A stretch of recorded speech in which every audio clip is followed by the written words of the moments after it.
Gang declares war on cops after they killed one of their own. It started with a body, cold, broken, and tossed like trash in the alley behind the old train yard. The kind of body that once had a name, a future, a family.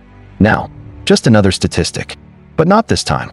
Because that body was Jamal, the quiet brother. The peacemaker of the South Edge Kings, a local gang trying to go straight. And when the word hit the streets that Jamal was beaten to death by cops, they didn't call lawyers. They didn't light candles. They loaded guns. This wasn't going to be justice. This was going to be war. The city had always lived under tension. On the surface, life moved on. People commuted to work. Kids played in the parks, and businesses kept their doors open. But beneath that surface, there was a simmering war between a gang that ruled the streets and a police force that had grown, increasingly brutal and corrupt. The Black Vultures were no saints. They were a feared and organized gang known for trafficking, extortion, and control over blocks of the inner city. But even they had rules. And for Malik, the gang's enforcer and the youngest to rise in its ranks, loyalty meant everything. Malik wasn't born a gangster. He was raised by a single father, a former soldier named Raymond, who believed discipline and loyalty would save his son. But when society offered Malik nothing, no jobs, no safety, no future, the streets did. And it was the Black Vultures who embraced him when the world turned away. But this story wasn't about Malik's descent into crime. It was about what happened when the one thing he loved, his younger brother, 17-year-old Jamal, was taken from him by those sworn to protect. Jamal was different. He was smart, driven, and loved tech. He had dreams of becoming a software engineer. Malik had one rule when it came to his little brother: stay away from the life he lived. Jamal obeyed. That is, until the night the police came for him.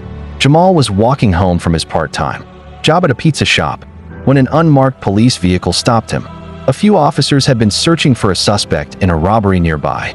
Jamal, a black teen with a hoodie, fit the description. What happened next would change the city forever.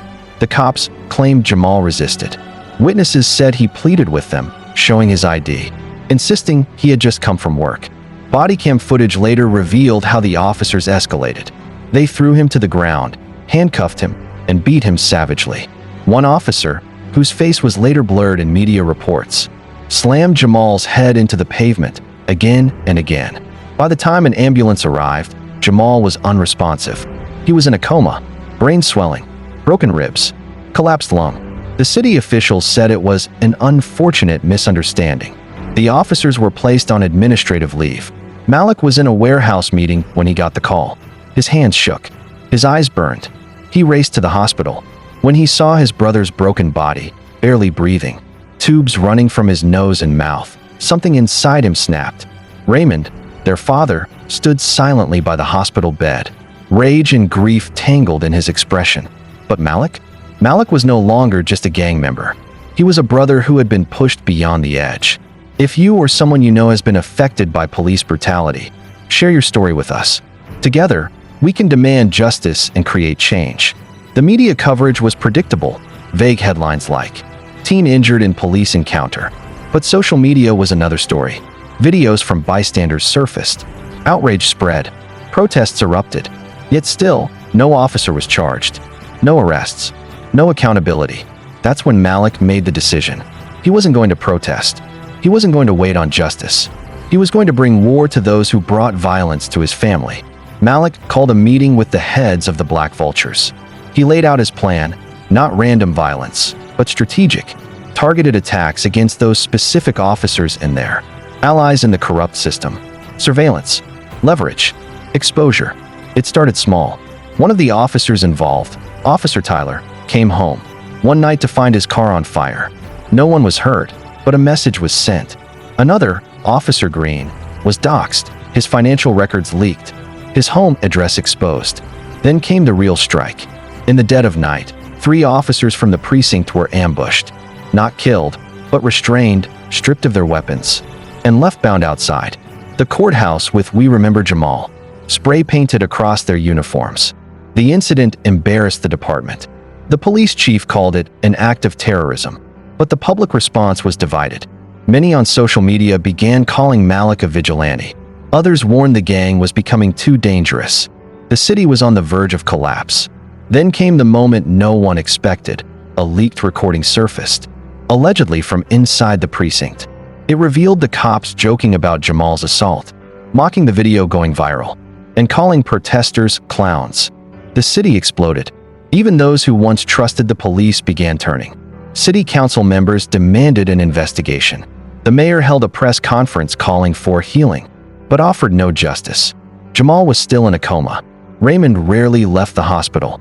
Malik visited every night, sometimes sitting in silence, sometimes speaking to his brother, promising revenge, promising justice. One night, a nurse handed Malik a folded note. It had no name, just an address, and the words, "They planned it." Malik followed the lead.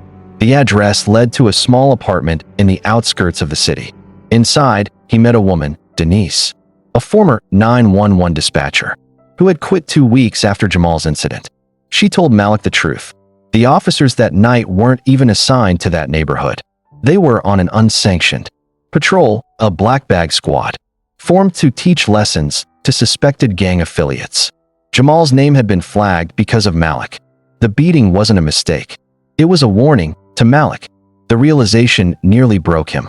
His life had to bring this upon Jamal. Malik returned to the gang. He didn't ask for more violence. He asked for unity, for every member to stand behind something greater, not just turf, not just pride, but justice.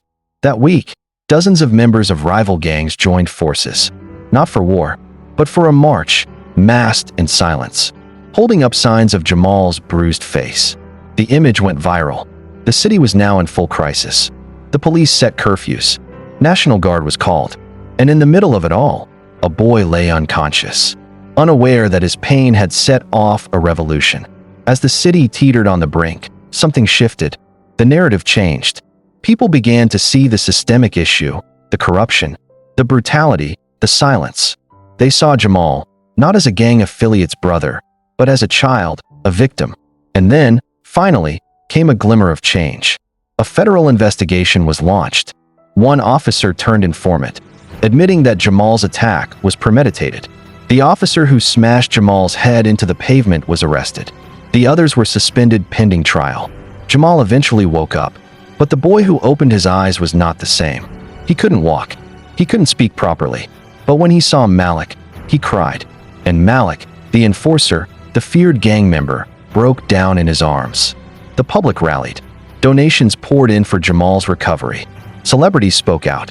The city was no longer silent. Malik disappeared after that. Some say he left the city. Others believe he was taken out by the police. No one knows. But graffiti began appearing across alleyways and billboards. We remember Jamal. We remember who they fear. And somewhere, in the chaos of a broken system, a movement was born. Not of saints, not of sinners, but of people who had been pushed too far. Because sometimes, justice doesn't come in a courtroom. It comes from the fire of those who refuse to be ignored. The city would never be the same. The black vultures would never be the same. And for Malik, the brother, the gang member, the vigilante, his life would forever be defined by the war he declared and the justice he sought. Years later, when people spoke of the city's transformation, they'd mention the name, Jamal. They'd talk about the revolution that followed his beating, and they'd whisper about Malik, the man who brought war to the corrupt and justice to the streets. Jamal's recovery was slow but steady. He regained some mobility and learned to communicate in new ways. Though his life was forever changed, he became a symbol of resilience. He spoke out about police brutality and advocated for reform. The city began to heal, but the wounds ran deep. The police department was forced to implement reforms, and community programs were established to bridge the gap between law enforcement and the public. Malik's actions had sparked a movement, but it was Jamal's story that kept it alive. The boy who was once just a victim became a voice for the voiceless. The city was forever changed by the events that transpired. The Black Vultures disbanded, and many of its members sought a new path. Some turned to community organizing, others to entrepreneurship. Malik's fate remained a mystery, but his legacy lived on. The graffiti that once read, "We remember Jamal," became a rallying cry for those seeking justice. The city would never forget the war that was waged, or the boy who sparked a revolution. And though the road to justice was long and hard, The people knew they would never be silenced again. If you believe in the power of the people, if you believe in justice, then join us. Let's create a world where no one else has to suffer like Jamal. Let's build a future where every voice is heard and every life matters. Together, we can make a difference. Together, we can create change. Remember the boy who was beaten and the man who declared war. Remember the city that was forever changed. And let's keep moving forward together. Let's build a world where justice, equality, and compassion reign. Join the movement. Demand justice. Share your voice. Together, we can create a world where no one else has to suffer like Jamal. Join the conversation.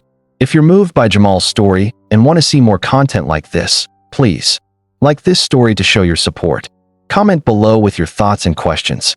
Subscribe to our channel for more stories and updates. Together, we can create a community that demands justice and supports those affected by systemic injustice. Let's keep the conversation going.